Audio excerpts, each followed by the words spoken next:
Welcome to aim TNPSC academy. வாழ்க்கையில் வெற்றி பெற உனது வேலையை விருப்பத்துடன் செய்ய வேண்டும். அப்போதுதான் உன்னால் மிகப்பெரிய இடத்தை அடைய முடியும்.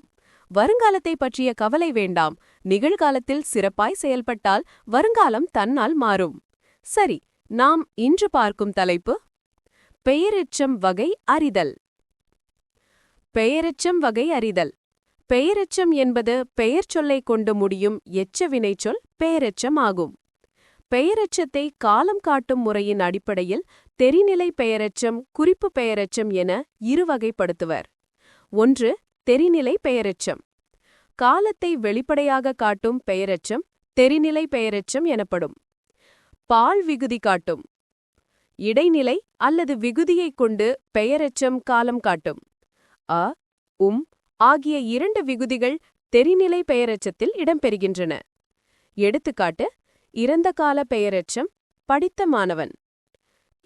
இறந்த கால இடைநிலை. நிகழ்கால பெயரெச்சம் படிக்கின்ற மாணவன்.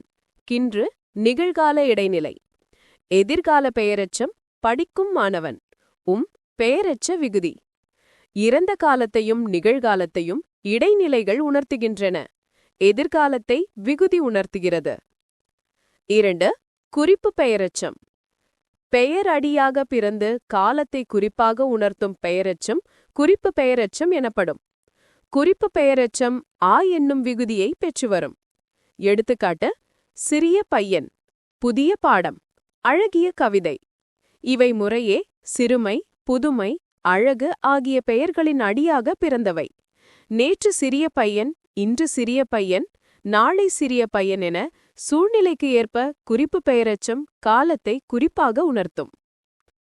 தேங்க்யூ ஃபார் வாட்சிங். இந்த முழு வீடியோவை பார்த்தமைக்கு நன்றி. நீங்கள் எங்கள் சேனலை சப்ஸ்கிரைப் செய்து வைத்தால் தொடர் வீடியோக்களை எளிமையாக பார்க்க முடியும். அடுத்த வீடியோவில் மீண்டும் சந்திப்போம். நன்றி, வணக்கம்.